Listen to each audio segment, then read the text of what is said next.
Hello everyone, welcome to the Edu Everybody, let's experience the education. तो जैसे कि आपको पता है कि हम यहाँ पर केमिस्ट्री की प्लेलिस्ट स्टार्ट किए हुए थे जो क्लास 10th के बच्चों के लिए है। तो यहाँ पर 3 दिन की इस सीरीज़ में हम डिस्कस कर रहे थे chemical reactions and equations chapter को, जहाँ पर हमने टाइप्स ऑफ इक्वेशंस को अभी पिछले वीडियो में ख़त्म किया है। अगर आपने मेरा वो प्रीवियस वीडियो नहीं देखा है तो लिंक आई बटन पर शो हो रहा है, आप वॉच आउट कर सकते हैं। तो उसी को आगे बढ़ाते हुए आज हम डिस्कस करने वाले हैं कुछ टाइप्स ऑफ रिएक्शंस जो बच गए थे। तो आज की सीरीज में जो सबसे पहले टाइप की रिएक्शन मैं डिस्कस करने वाली हूँ वो है, हमने कल जो डिस्कस किया था, चलिए पहले जान लेते हैं। हमने डिस्कस किया था डबल डिस्प्लेसमेंट को।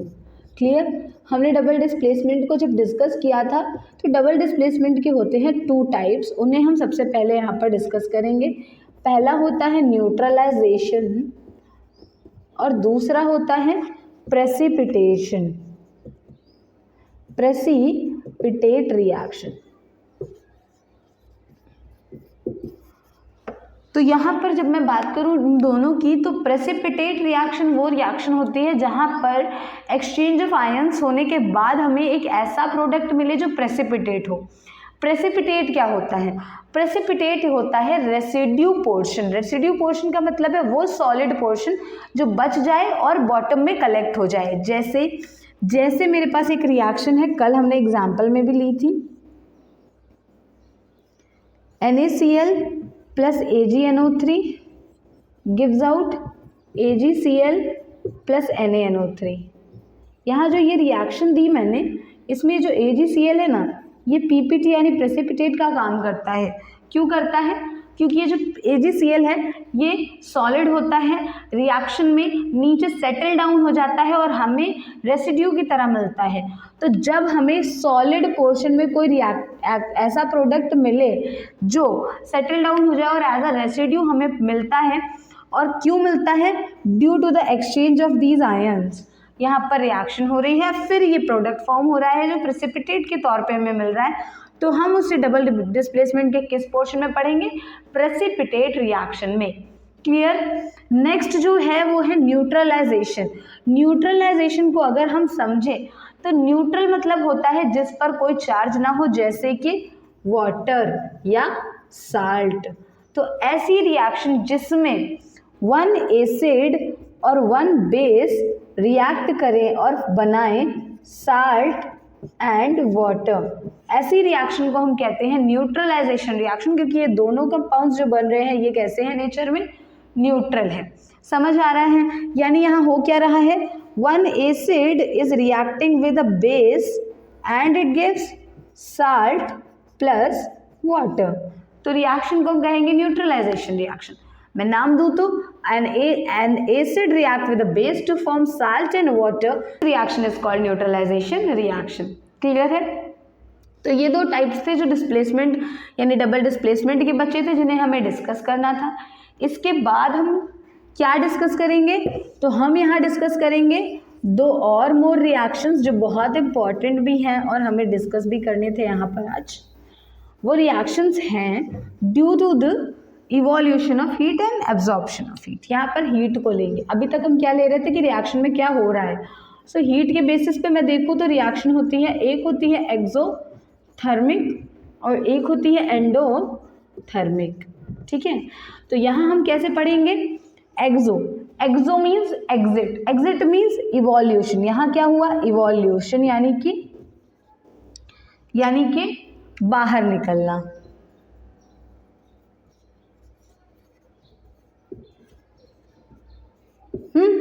यहाँ एंडो मतलब है एब्जॉर्प्शन, मतलब हीट का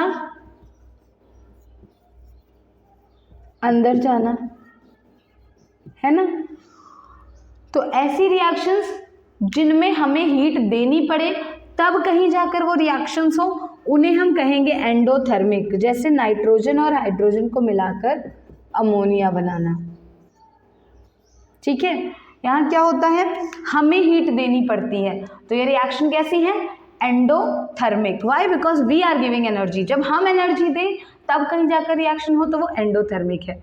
और जिस रिएक्शन में रिएक्शन हो जाने के बाद हमें हीट मिले, जैसे carbon plus oxygen gives out carbon dioxide, यहाँ क्या हो रहा है, कोयला जल रहा है, कार्बन डाइऑक्साइड निकल रही है और हमें क्या मिल रही है, एनर्जी।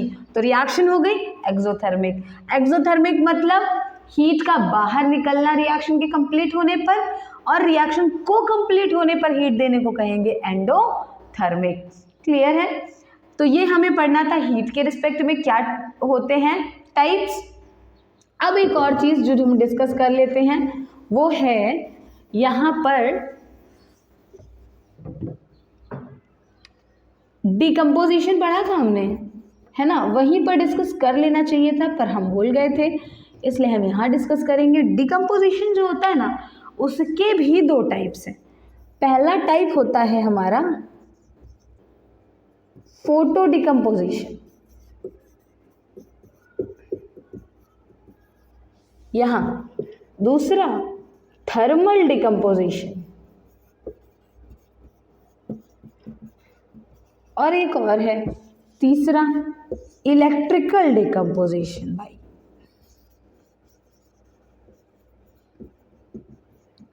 समझे? अब देख लो, थर्मल बोले तो हीट, थर्मल का मतलब हीट, ठीक, जहां हमें गर्म करने पर डिकम्पोजिशन मिल रहा है, यानी हम किसी चीज को हीट अप कर रहे हैं, ऑन हीटिंग वो चीज टूट रही है और दो नए प्रोडक्ट बना रही है, तो वो डिकम्पोजिशन है थर्मल डिकम्पोजिशन। जबकि इलेक्ट्रिसिटी पास कराने पर, करंट पास कराने पर अगर कोई चीज़ टूट रही है और हमें डिकम्पोजिशन मिल रहा है तो हम उसे कहेंगे इलेक्ट्रिक डिकम्पोजिशन। उसी जगह अगर फोटो मतलब लाइट को प्रेजेंट कर, लाइट को देने पर रिएक्शन में डिकम्पोजिशन हो रहा है तो हो जाएगी फोटो डिकम्पोजिशन। हीट के थ्रू होगी डिकम्पोज थर्मल डिकम्पोजिशन, करंट के थ्रू होगी डिकम्पोज इलेक्ट्रिकल डिकम्पोजिशन, लाइट के थ्रू होगी डिकम्पोज फोटो डिकम्पोजिशन। क्लियर है? जब सिंबल बनाएंगे हीटिंग का तो हम एरो पर बनाएंगे डेल्टा का साइन, अगर फोटो को दिखाएंगे तो हम बनाएंगे एच न्यू का साइन, और अगर हम करंट को दिखाते हैं तो हम लिख देते हैं इलेक्ट्रिक करंट, इतना ही लिखते हैं। सो ये थे हमारे डिकम्पोजिशन के टाइप्स। क्लियर है? तो आज हमने डिस्कस किए हैं, जो बचे हुए टाइप्स हमारे टाइप्स ऑफ द रिएक्शंस के रह गए थे हमने उन्हें डिस्कस कर लिया। आई होप अब आपको केमिकल रिएक्शंस, इक्वेशंस, साथ ही साथ उनके टाइप्स को समझने में बिल्कुल भी दिक्कत नहीं होगी। हमारे नेक्स्ट वीडियो में हम ऑक्सीडेशन रिडक्शन का एक मोस्ट इंपॉर्टेंट टॉपिक पढ़ेंगे विद देयर लाइव एग्जाम्पल्स, यानी कोरोजन एंड रैंसिडिटी। इसे कंप्लीट करने के बाद हम एक सीरीज में एक साथ यहाँ पर आइडेंटिफाई दी रिएक्शंस के कुछ क्वेश्चंस को सॉल्व करेंगे और साथ ही साथ हम बैलेंसिंग को भी डिस्कस कर लेंगे। मेरे नेक्स्ट वीक में हम यही सब डिस्कस करने वाले हैं। So stay tuned with this channel, do like and subscribe the videos as well as अगर आपको सब्जेक्ट्स में जैसे कि मैथ में प्रॉब्लम है तो उसकी भी प्लेलिस्ट साइड बाय साइड चल ही रही है, आप उसे वॉच आउट कर सकते हैं। मैं मिलती हूँ आपसे हमारे नेक्स्ट वीडियो में। तब तक के लिए अगर आपने इस चैनल को लाइक या सब्सक्राइब नहीं किया है तो जल्दी से कर दीजिए, ताकि आपको आगे और भी सब्जेक्ट्स के वीडियोस मिलते रहें और इससे रिलेटेड, इस टॉपिक से रिलेटेड वीडियोस को भी आप टाइम पर देख पाए। सो stay tuned with this channel, do like and subscribe. We'll meet in the next video with new concepts related to oxidation and reduction. Till then, bye bye, take care.